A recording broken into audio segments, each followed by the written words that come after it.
Welcome, listeners, but take heed. We will say whatever we need to share our knowledge, thoughts, and joy, and even things that do annoy. So join us now, but be aware.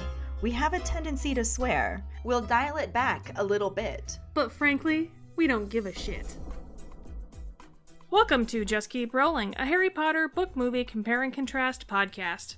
I'm the Slytherin co-host, Keighty, and the Gryffindor co-host is Ellen. What did you say? I said the Gryffindor co-host is Ellen. Uh-huh. I'm the Gryffindor co-host, Ellen, and the Slytherin co-host is Keighty. Wait, what? You heard me, Slytherin. Gryffindor. Love you. Love you back. But let's just keep rolling into the rolling rehash. Last week, we discussed Chapter 13, Gryffindor versus Ravenclaw, and the fact that it didn't really have any corresponding film scenes. Quidditch? What's Quidditch? Ron wrestled with Hermione over the fate of his missing rat. The school wrestled over who will get to ride Harry's newly released Jinx-free sport stick. Oliver Wood wrestled with his desire to win and his concern for human life. Draco wrestled with Harry in a game of wits, but was completely unarmed. Percy wrestled with his hair. Crazy Gary Oldman wrestled with curtains for the first time, but certainly not the last. McGonagall was ready to wrestle with anyone who woke her up, and Sir Cadogan wrestled himself because he's batshit crazy. During episode 52, All Cheek and No Bleak, our Potter Pondering was about a bonus feature interview on the Prisoner of Azkaban Blu-ray, where it said that Alfonso Cuarón included details in the film that foreshadowed things that hadn't been told or hadn't even been written yet. We asked, what do you think some of these things might have been? Max said he always found Arthur Weasley's vague confession to Harry about Sirius coming to find him to be foreshadowing. If you watch it back, it completely matches with Sirius's story and what would eventually become the prophecy in Order of the Phoenix. Carly said that with Ron and Hermione, she specifically remembers watching those bonus features and being like, no way.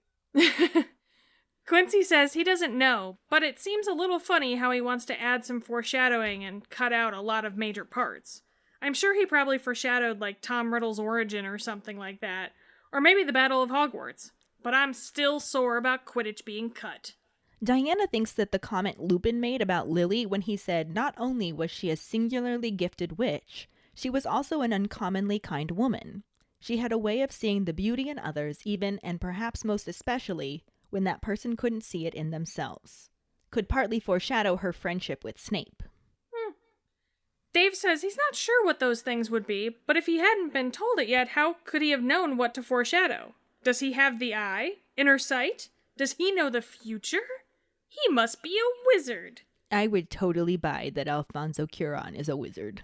I would totally want to study wizardry from Alfonso Cuarón, so yeah. For sure, he's got movie wizardry. Facts. Thank you all for sharing your thoughts with us. I found a really interesting article about the interview that I'll share on our Facebook page so you can read more theories about what Alfonso Cuarón included that wasn't yet written. Yeah, the reader comments at the end are actually just as interesting, if not more interesting than the article itself. I think so too. Our trivia question last week was, how do they persuade the fat lady to return to her job at the Gryffindor portrait hole? She refuses to return without extra protection, so they hire some security trolls to guard her. And they all stand around and compare the size of their clubs. Hashtag size does matter. Congratulations goes to Jackson Miller. Woo, Jackson! Could this be the start of a new streak? Maybe. Since this episode dropped earlier than our previous episodes, we might have more people around for the competition, so we shall see. I can't wait. Right? For now, let's just keep rolling into Chapter 14, Snape's Grudge, and the corresponding film scenes. Chapter 14, Snape's Grudge. Everyone stays awake in the Gryffindor common room that night to hear at dawn from Professor McGonagall that Sirius Black has escaped again. Sir Cadogan is fired and moved back to the 7th floor, and the fat lady has been restored and returned, with security trolls for protection. Professor Flitwick teaches the front doors to recognize a picture of Sirius Black, but the statue of the one-eyed witch remains unguarded. Ron assures Harry that they don't need to tell anyone about the secret passage since they would have heard if Honeydukes had been broken into. After many retellings of his brush with Sirius Black, he asks Harry why Sirius didn't finish him off before murdering Harry. Harry assumes it would have been too difficult to escape the castle after Ron yelled and woke people up. Neville receives multiple punishments from McGonagall, including being banned from future Hogsmeade visits, but these pale in comparison to the howler sent by his grandmother. Harry receives a letter as well, an invitation for him and Ron to join Hagrid for tea that evening. They meet up with Hagrid and Ron assumes that he wants to hear the story of what happened Saturday night, but Hagrid already knows all about that. He leads them to his cabin where Buckbeak is eating a large plate of dead ferrets. Harry is put off by the sight and turns to see something almost as awful, a hairy brown suit and horrible yellow and orange tie. Hagrid explains that they're for Buckbeak's hearing with the Committee for the Disposal of Magical Creatures, leaving Harry and Ron feeling guilty for having forgotten that Buckbeak's trial was so near and their promise to help prepare his defense. After offering tea and biscuits, Hagrid opens up the subject of Hermione to the boys, expressing his concern for her. Since Harry and Ron were spending a lot of time not talking to her, she'd been visiting Hagrid often and he was concerned that she had bitten off more than she could chew with her school workload, while still finding time to help him with the defense for Buckbeak. Hagrid understands that the boys have been busy, but tells them that Hermione has her heart in the right place and that people can be stupid about their pets. When Harry and Ron are back in the common room, they see a notice for a Hogsmeade trip and are discussing the Honeydukes passage when they are interrupted by Hermione, who's concealed behind a wall of books.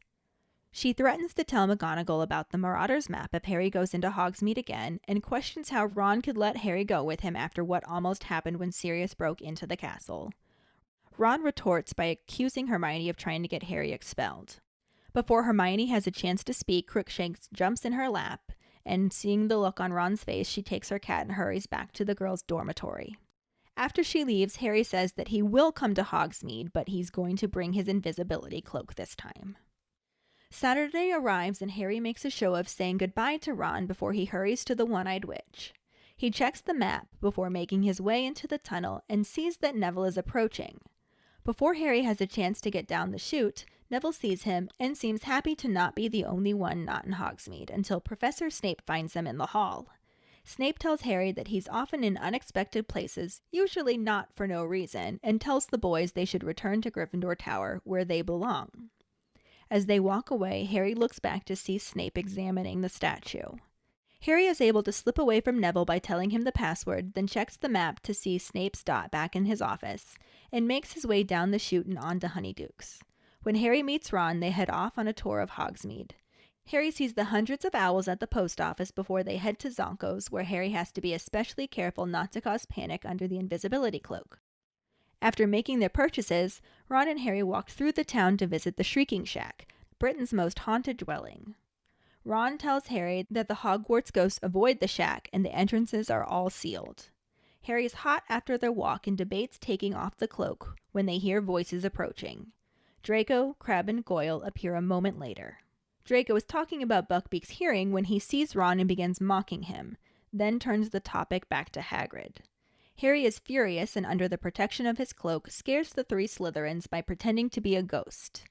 Harry's cloak slips for a moment, revealing his floating head, which sends the trio running. Harry rushes back to the castle, worried that he will not be back before Malfoy has a chance to tell one of the teachers that Harry had been in Hogsmeade. Just as Harry exits and seals the statue, Snape corners him and brings him to his office, revealing Malfoy's account of what happened by the Shrieking Shack. Harry vows that he's been in Gryffindor Tower, and Snape responds by comparing Harry to his father, calling him arrogant and seemingly above the rules when Harry tells him to shut up. Harry yells that Snape wouldn't even be alive without his father, and Snape tells him that he would never have been in danger if James and his friends hadn't played a terrible joke on him. Snape forces Harry to empty his pockets, revealing the Zonko's bag and a blank Marauders map. When Snape tries to reveal what's on the parchment, he's met with insults from Moony, Prongs, Padfoot, and Wormtail. Furious, Snape summons Lupin through his fireplace and presents him with the parchment, saying it's clearly full of dark magic. Lupin says it must be a gag, but Snape believes Lupin knows better where it could have come from. While Lupin is insisting it's a Zonko's product, Ron bursts into Snape's office proclaiming exactly that. Harry and Ron are escorted out of Snape's office by Professor Lupin, who has kept the map from Snape. Before Harry can say anything, Lupin makes it very clear that he knows what the map is and who the map makers were. He chastises Harry for not taking his safety seriously and tells him that he is poorly repaying his parents' sacrifice. Feeling thoroughly awful, Ron and Harry head back to the Gryffindor common room where they are met by a visibly upset Hermione.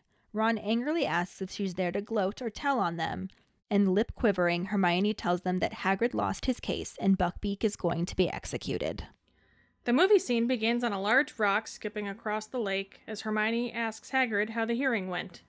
The camera cuts to Hagrid wearing a hairy brown suit and a tan tie with orange stripes and yellow polka dots. Harry is sitting on a rock in the background, with Hermione and Ron standing off in the distance. Hagrid tells him that the committee members took turns talking about why they were all there. Then he shared how Buckbeak was a good hippogriff and always cleaned his feathers. But then Lucius Malfoy took his turn and convinced the committee that Buckbeak was deadly and dangerous and asked for the worst. Ron is worried that they are going to sack Hagrid, but Hagrid continues to throw rocks into the lake and tells them that he's not been sacked. He bursts into tears and wails that Buckbeak has been sentenced to death. The camera focuses on Hagrid's face before cutting behind him and the trio and zooming out. The scene changes and the camera pans around sections of the castle before showing Harry sitting up in bed reading the Marauder's map and eating a biscuit by wandlight. He's startled and looks up when Ron whimpers and wakes up saying spiders want him to tap dance. Harry says for Ron to tell those spiders, and Ron immediately goes back to sleep. Harry returns to looking at the map and sees that Argus Filch is walking down a corridor. He flips a couple more sections of the map and starts to take a bite of his biscuit, but stops, noticing some footprints that are labeled Peter Pettigrew. Harry remembers what he overheard about Pettigrew as Madame Rosmerta, Professor McGonagall, and the minister's voices are heard in voiceover. Harry steps out of bed into his shoes, and the scene transitions to Harry walking the corridor holding the map and his lit wand. A painting tells him to put that light out, and Harry apologizes before looking back at the map to try to find Pettigrew. The map shows that he is walking straight towards him, but when Harry holds out his wand, he can't see anyone. The footprints get closer and closer to him without Harry seeing anyone, and then they walk right around him as Harry turns to the side and jumps, startled by his reflection in a mirror. He frantically flashes his wand, looking around, as Pettigrew's footprints disappear around the corner on the map. A couple more paintings scold him for the light, and Harry looks back at the map just in time to see Severus Snape coming up behind him. He quickly says, "Mischief managed," to clear the map, and knocks to put out the wand.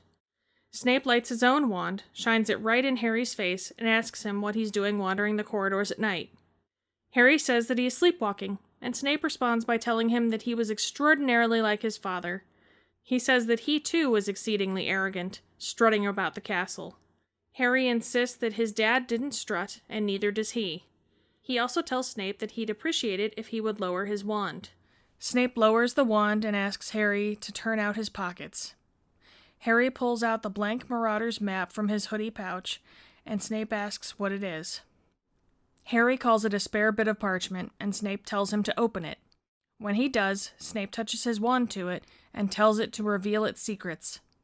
Writing begins to appear on the map, and Snape demands that he read it out to him. Harry reads, "Messrs. Mooney, Wormtail, Padfoot, and Prongs offer their compliments to Professor Snape and request that he keep his abnormally large nose out of other people's business." Snape begins to call Harry insolent, but is interrupted by Professor Lupin.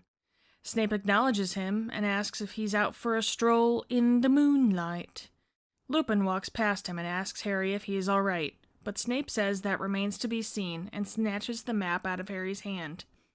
He tells Lupin to take a look at the rather curious artifact that he has just now confiscated from Potter. He says it's clearly full of dark magic. Lupin looks at it and says that he seriously doubts it. It looks as though it's a parchment designed to insult anyone who tries to read it.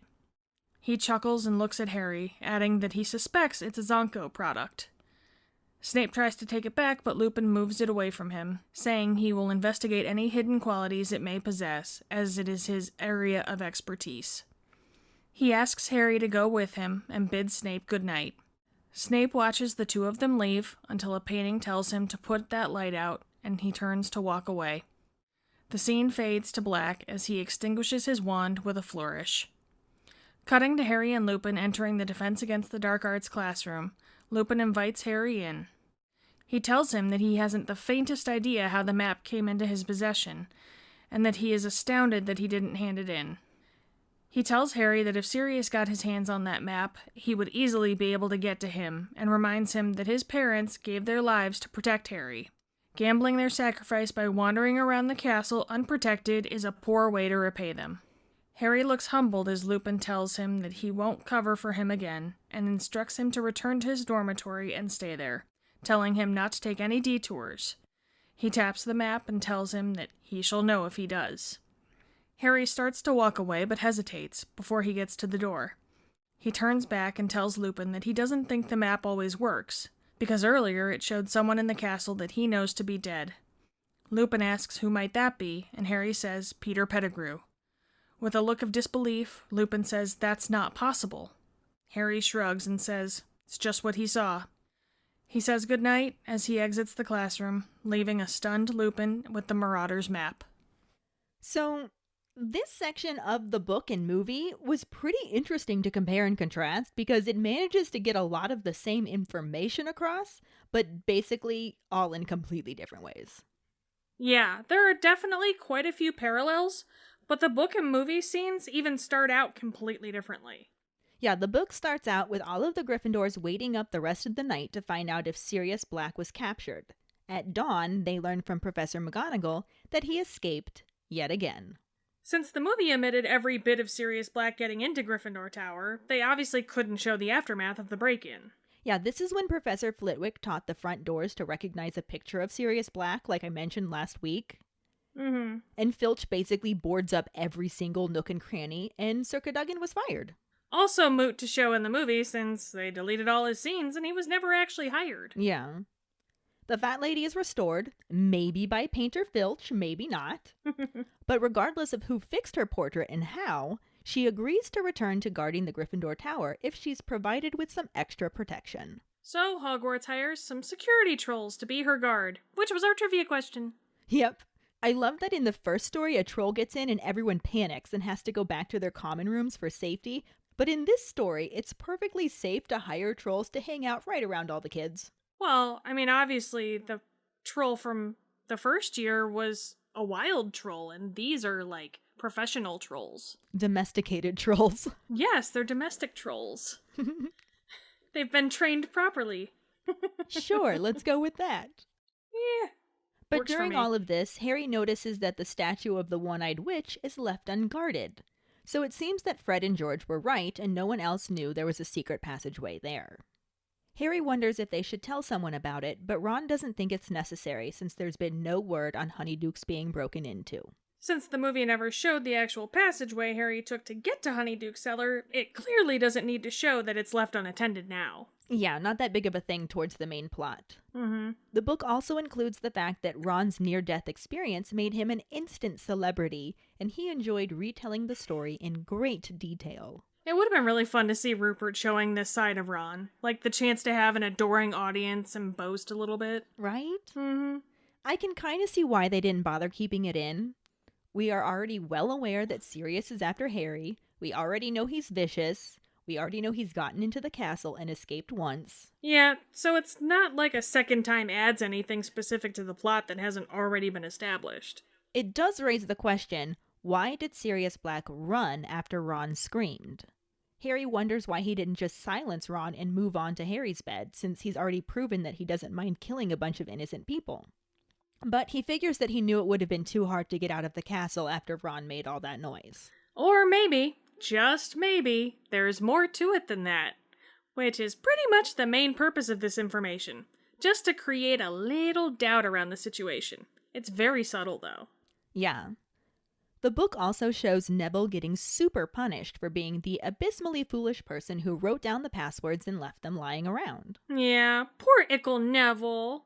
He was banned from all the future Hogsmeade's visits, given detention, and forbidden to actually get the password. He had to stand outside the door until someone showed up to let him in. And this was with the security trolls present. I know, poor Ickle Neville. Oh. Then to top it all off, his gran sends him a howler during breakfast, and he just scoops it up and runs from the Great Hall. Not that that made much of a difference, since they could still hear his grand's voice shrieking about bringing shame on the whole family. Aw, poor Uncle Neville. Seriously. Harry's so distracted by his sympathy for Neville. Sympathy for the Neville. Pleased to meet you. Hope I'm not to blame. But what's puzzling me is the nature of my shame. Once again, it's the Just Keep Rolling Stones. But anyways, speaking of distractions, Harry is so distracted that he doesn't immediately realize that he also has a letter. It's from Hagrid asking him and Ron to meet him for tea later that afternoon, around 6, saying he will collect them from the castle as they are not allowed out on their own. This kind of brings it in line with the movie, but like we said, it's not really the same at all. But the movie scene does start out on Harry, Ron, and Hermione visiting with Hagrid, though it isn't a tea. And in the book, Hermione's not there. The movie scene is basically what would take place after this book chapter, but it is kind of combining information from the previous chapter, which is when the trio visit Hagrid and they find Buckbeak hanging out in his hut and learn that there's going to be a hearing. So it combines that with this section of the chapter and even a touch from the next chapter. Yeah, it basically consolidates Buckbeak's part of the storyline into one scene and takes place after the hearing has already happened. Hagrid is wearing the very hairy brown suit and that terrible tie that was described in the book. Hagrid's tie looks like it was made out of felt. Right? Seriously. It's pretty awful. Is Hagrid's suit what Bigfoot cuts off after No Shave November, maybe? Yes. That's totally where Hagrid got his suit. Woven from Bigfoot hair. That's what it looks like. It's spot on to the book description, too. Because when Ron and Harry go with Hagrid for tea, they see a huge hairy brown suit and a very horrible yellow and orange tie hanging from the top of Hagrid's wardrobe, ready for the hearing. In the movie, he's got the pant legs rolled up and is standing in the lake skipping rocks. And I love that the rocks are like the size of my hand. They're big rocks. They're big old rocks. I get that these shots are made to look visually appealing, but the way they have Harry, Ron, and Hermione standing so far apart just looks odd. Like, they should have put Hagrid to one side instead of in the middle, and then had Harry, Ron, and Hermione grouped together on the other side to balance the composition out. Why would they be standing so far away from one another? I actually didn't really mind this composition. I thought it was pretty aesthetically pleasing. I'm not knocking the composition, more the logistics of it. It just seems strange that they're standing so far apart. I don't think it seems all that strange. The only thing I think they maybe should have done is put Hermione on the rock on the one side instead of Harry, because Hermione was kind of on the outs with Ron and Harry at this point. Well, we don't really know that in the movie, but still it would have kind of shown that a little bit, and then had Harry and Ron on the other side. But I still liked it. I would have expected them to stay more grouped together. Yeah, but that's not the way Quran rocks. It's man. not. But as Hagrid is skipping rocks, he tells the trio about the hearing and how Nazi von Douchebag I stood up, convinced the committee Buckbeak was dangerous, and asked for the worst. Ron thinks this means they're firing Hagrid, but Hagrid says he's not being fired, and bursts into tears as he exclaims that Buckbeak's been sentenced to death. This information is shared in the book at the end of the chapter, so we'll talk about that later. As for the meeting with Hagrid, it was completely different, though it does serve to remind us that the hearing is coming up, and describe the awful suit to us. Mm-hmm. The actual purpose of this part of the chapter was for Hagrid to talk to Ron and Harry about Hermione. He tells them that she's lonely, has bitten off more than she can chew, cries a lot, but still made time to help him with Buckbeak's defense. The movie couldn't really include any of that, since there was no rift in the friendship due to a confiscated broom, and the eaten rat was significantly downplayed.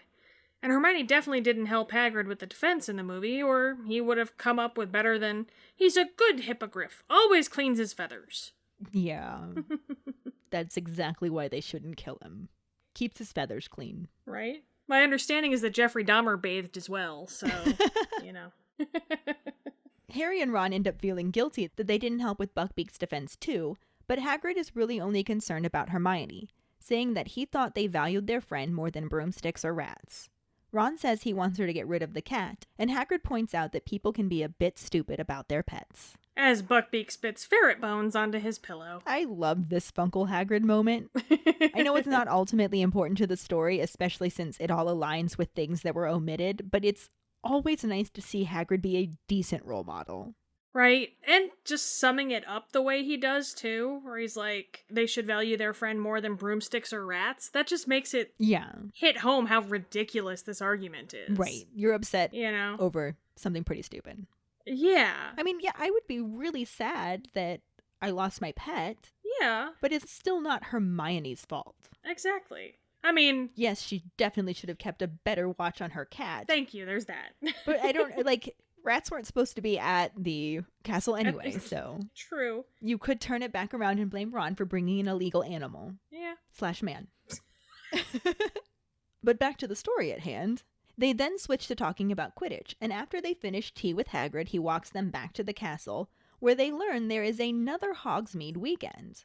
Ron wonders what Harry thinks, and Hermione speaks up from behind a stack of books, telling Harry that she will tell Professor McGonagall about the map if he goes to Hogsmeade again. This part also doesn't align with the story the movie has been telling since movie Hermione wasn't really quite that concerned about the map. It also just widens the rift between her and Ron, who thinks that she just wants to get Harry expelled. Which is really ridiculous. Right? Come on, guys. Honestly. But before she can say anything else, Crookshanks jumps into her lap, and after seeing the look on Ron's face, she just grabs the cat and bolts upstairs. Once she's out of earshot, Harry agrees to go to Hogsmeade, but says he's going to wear the invisibility cloak. You had mentioned before that the previous Hogsmeade scene combined multiple book Hogsmeade scenes together, and this is one of the scenes that the movie already basically showed. Yeah. On that Saturday morning, Harry made a show of saying goodbye to Ron before heading to the one-eyed witch statue. He ends up running into Neville right by it and can't leave right away. While Harry's trying to figure out how to get rid of Neville, Snape shows up, wondering why the two are meeting there. He tells them to head back to the Gryffindor Tower, and they leave without arguing. Harry manages to shake Neville at the Fat Lady by giving him the password and pretending like he forgot his vampire essay in the library. Harry gave Neville the password. McGonagall's gonna be pissed. And he's being super reckless, sneaking off to Hogsmeade the way he is. McGonagall would be pissed if she knew. This could totally warrant a severe student smackdown without even getting her out of bed. Right? But Harry isn't thinking about that. He's thinking about getting to Hogsmeade. So he pulls the Marauders map back out and sees that Snape is back in his office. He heads back to the statue and runs through the passage to meet up with Ron. Under his invisibility cloak, Harry carefully navigates the crowds while they explore the post office, buy a bunch of stuff at Zonko's, and then head to the Shrieking Shack. This is where it's similar to the Hogsmeade scene we already saw in the movie, though there are obvious differences. Namely the fact that the movie had Hermione present. It also took place in warmer weather, so there wasn't any snow all around. Harry is actually feeling a little bit warm and considers taking his cloak off, but then overhears Malfoy, Crabbe, and Goyle. Malfoy is talking shit about Hagrid when he notices Ron, who appears to be there by himself, and makes a comment about how Weasley would love to live there and saying he heard his family all sleep in one room. The movie took that line straight from the book, where Malfoy doesn't use the lame-ass Weaselby insult. Right? So the movie kept the spirit of this scene the same. Mm-hmm. Malfoy was being a bondouche, and Harry invisibly gets revenge on him. Aside from Hermione being added into the movie, there are some other differences. For one thing, Ron was well aware that Harry was there, and Harry even whispers to Ron to leave it to him before he starts terrorizing Malfoy and his goons. But even if Harry didn't give Ron the heads up, book Ron would never have freaked out the way that movie Ron did. I know. It's ridiculous. It is. Also, in the book, since there's no snow, Harry throws mud at the three Slytherins. The original three Slytherins, not the Slim Shady sub. Yeah. And Ron just casually says, "Very haunted up here, isn't it?" Which I love way more than making him a whiny bitch. Oh yeah. But the biggest difference between the two scenes is the fact that at one point, Crabbe tries to lunge at Ron and Harry sticks his leg out to trip him. This ends up tugging his cloak off his face and Malfoy gets a good look at him before running off. Harry also has to run off to get back to the castle as fast as he can before Malfoy tells anyone. He sprints back through the tunnel, leaves his cloak hidden in the passageway, and slips out just before Snape approaches. Once again, we are coming to a parallel between the book and the movie that gets the same information across, though it comes about it in completely different ways. Because at this part of the movie, Harry has a similar run-in with Snape. Yes, similar, though still quite different. Mm-hmm. Snape leads Harry down to his office and tells him that Malfoy has just been to see him with a very strange story that involves Potter's head floating in midair outside the Shrieking Shack. Harry tries to play it like Malfoy's hallucinating, but Snape just isn't having any of it. In the movie, after their conversation with Hagrid by the lake, it cuts to Harry sitting up in bed looking at the Marauders map and eating a snack. He is briefly distracted by Ron waking up with a whimper saying spiders want him to tap dance. And I gotta say, you tell those spiders, Ron, may be my favorite added line. Oh, I love that. It's pretty funny. I love it. Oh my god. I also love how Ron is literally back to sleep the second his head hits the pillow. I'm not entirely sure he's supposed to actually be awake before then. Well, yeah. But Harry returns his focus to the map and sees the name Peter Pettigrew on it. He remembers that Pettigrew is supposed to be dead, and decides that this is one of those moments that he must activate one of his superpowers and go meddling. Well, yeah, there's no way he could ever see a supposed dead person on a map and just ignore it. Though that's definitely not how it happened in the book. Nope, but it is how it happened in the movie. The scene cuts to Harry wandering the halls at nighttime, sans invisibility cloak, because why bother wearing the thing that will help you meddle undetected? Like we said before, no one has ever tried to put Harry in Ravenclaw. That's for sure. The Gryffindor just blatantly wanders the halls at night with his bright-ass lit wand, shining it around in the portraits' faces. Though the fact that they made the paintings in Hogwarts more interactive in this film really just made me happy, in a way. Like, it adds to the feeling that Hogwarts isn't just a location in this series, it's an actual character. Yeah, it's definitely a fun touch of magic to the film. Mm-hmm. But according to the map, Peter Pettigrew is headed right towards Harry, but he can't see anything. Do you think that Harry could hear Scabbers running through the hall? Because, I mean, those are definitely not human walking patterns. Probably not. Animals can be eerily silent, and it's not like he's a big animal. It's just frustrating, though, because I just want to yell, "Look down, dumbass!" Ugh! Though, I do crack up every time his reflection in the mirror scares the shit out of him, so there's that. I always liked that bit, too. Okay, so Harry sees Snape round the corner behind him while he's wiping the map and turning off his wand. But that boy must have sprinted hard to get right up on Harry like he did. Because he just popped out of nowhere, man. I just imagine him doing a very silent, bat-like, billowy flounce up the hall.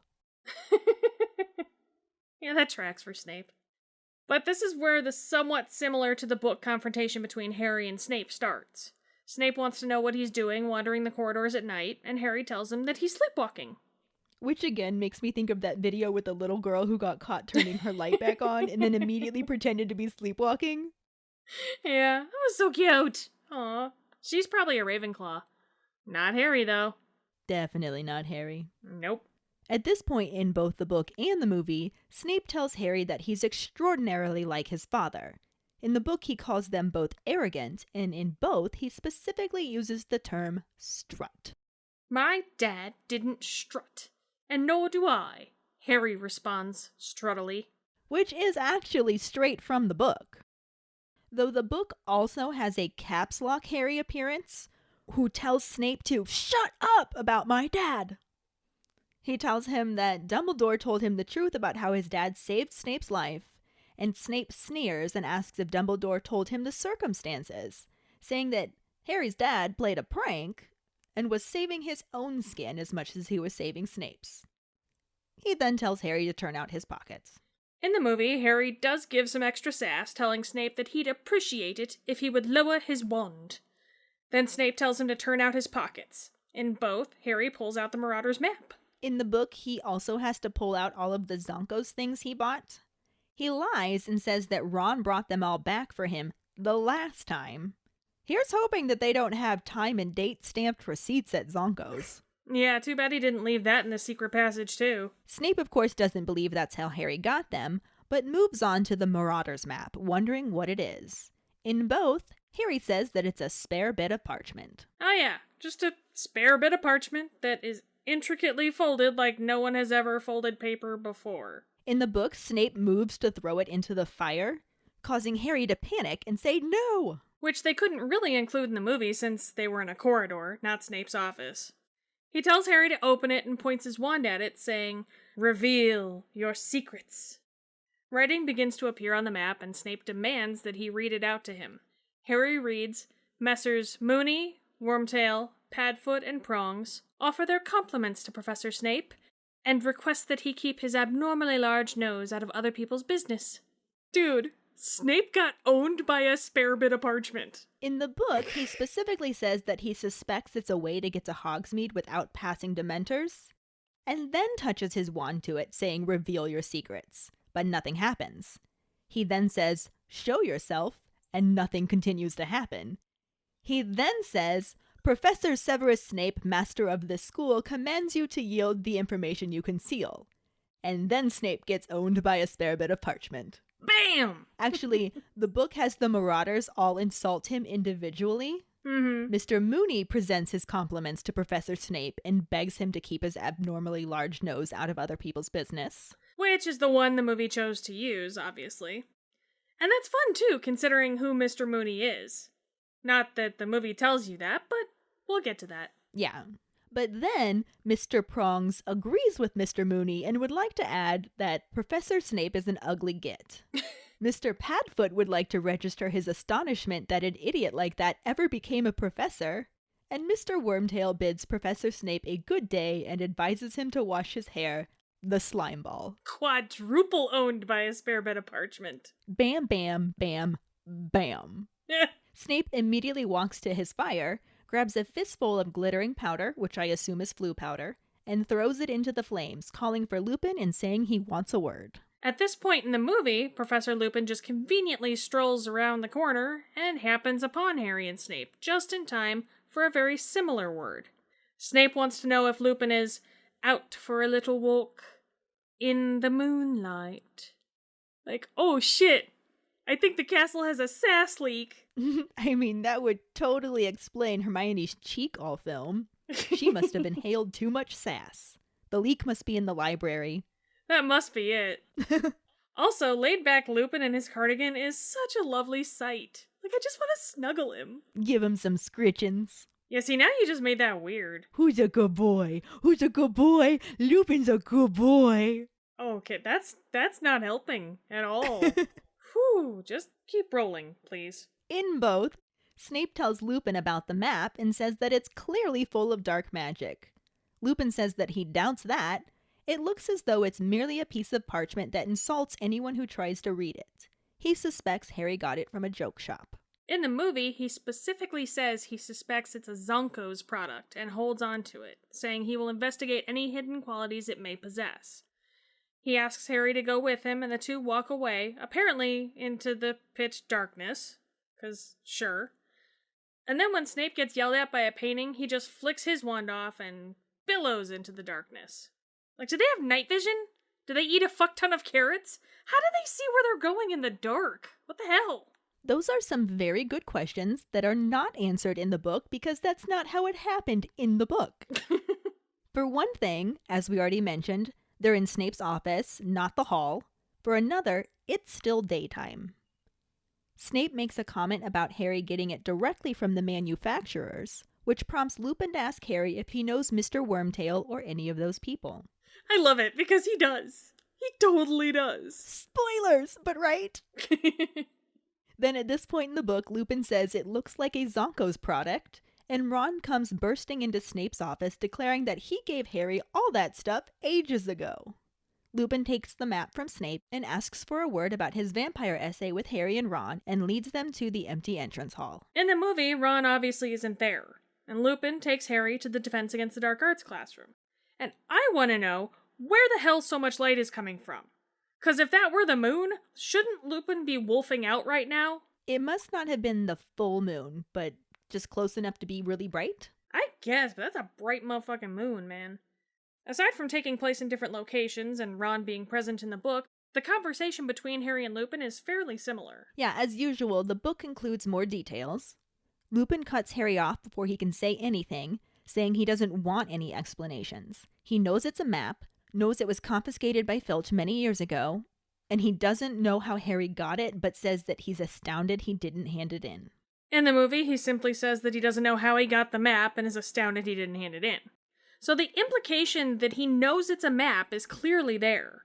But how the fuck is Harry not curious as to how Lupin knows what the map does and how to work it? Well, we already know that movie Harry has been super conditioned to not ask questions. True. In the book, he at least asked Lupin why Snape would think he got it from the manufacturers, and Lupin says that the map makers would want to lure him out of school. This makes Harry follow up with another question, wondering if Lupin knows them. And he says, "We've met." They've met. I love it. He doesn't say that in the movie, though, of course. He asks if it occurred to Harry that the map in the hands of Sirius Black is a map to Harry. What I want to know is, does it occur to no one that that map in the hands of Harry Potter is a map to Sirius Black? Well, only if he's on the grounds. Which he has been at least twice. Just saying.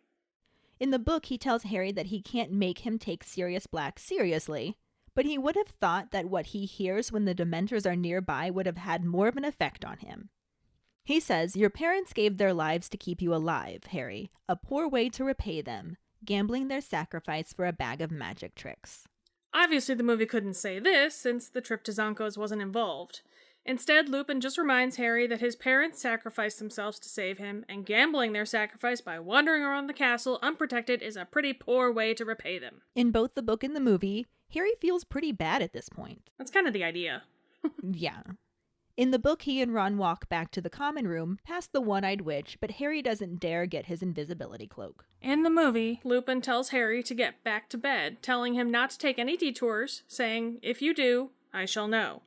How does Harry just let this go? How does he not ask how Lupin will know? He's been conditioned. Ugh! The Satchels of Assholes did a real number on him. It's just so frustrating, though. But before Harry leaves the Defense Against the Dark Arts classroom, he turns back to Lupin and tells him that he doesn't think the map always works, because earlier he saw someone on it that he knows to be dead, Peter Pettigrew.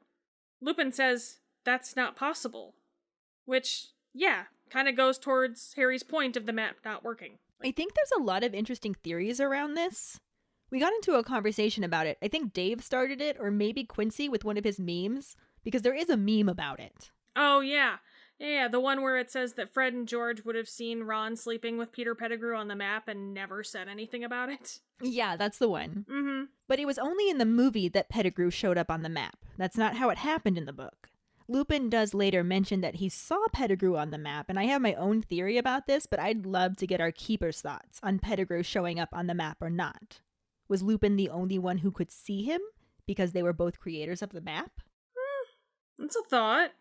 Or maybe Pettigrew changed back into a human for just a few minutes to stretch his human-y legs. And that's when Lupin saw him, maybe? I don't know. Yeah, that's a really good Potter Pondering, though. And since we don't have any new actors to talk about for this section, we can move right to it. Almost. There's one last part to the book chapter. Oh. Where Hermione meets up with Ron and Harry as they return to the common room. Based on the look on her face, he thinks that she heard what happened and is worried that she told Professor McGonagall. Ron just flat out asks her if she's been to tell on them, and she says no. Her lip trembles and she says that she just thought they should know that Hagrid lost his case and Buckbeak is going to be executed. Which is what we learned at the start of the movie section, just in a completely different way. Yep. Now we can move on to the Potter Pondering. Haha. Which is, what are your thoughts about how the Marauders map works? You know, book compared to movie. The fact that Lupin saw him in the book, but apparently Fred, George, and Harry never did, etc. Things like that. Find the post on our Facebook page and share your thoughts. We really look forward to reading them.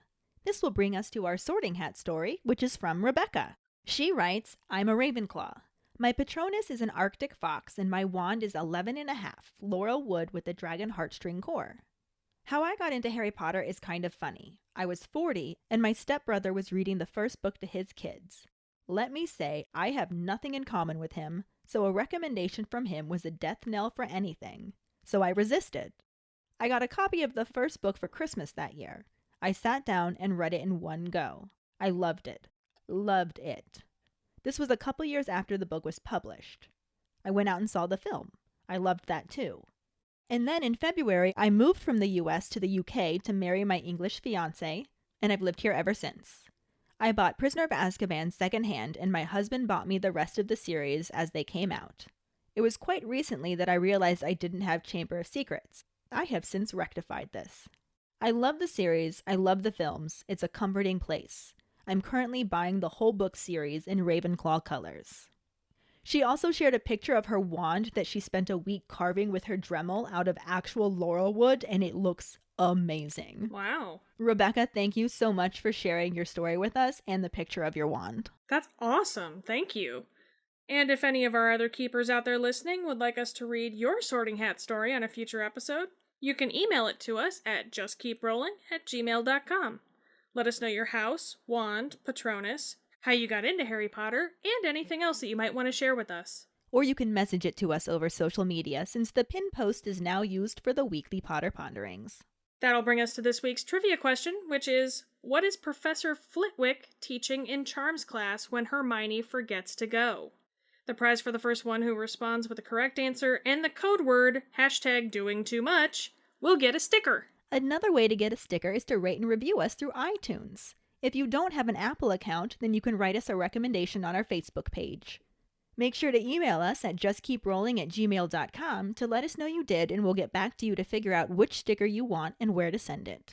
Don't forget to find us and follow us on Facebook at JKR Podcast and Twitter and Instagram at JustKeepRolling. Following us on Podbean at justkeeprolling.podbean.com will get you the episode as early as possible and give you a leg up in answering the trivia question. If you would like to support us as a patron for extra perks, you can go to patreon.com/justkeeprolling. As always, any support you can give is greatly appreciated. You can also go to our website at justkeeprolling.com to check out our Just Keep Rolling and Harry Potter related merchandise for sale. Don't forget to subscribe to our YouTube channel where we post our weekly podcast episodes, cooking show episodes, vlogs, bloopers, and other random videos. And join us next week when we talk about Chapter 15, the Quidditch Final, and the not-so-corresponding film scenes. Thanks for listening. We hope you hear us again. I'm Keighty. I'm Ellen. Until the next time, just keep rolling.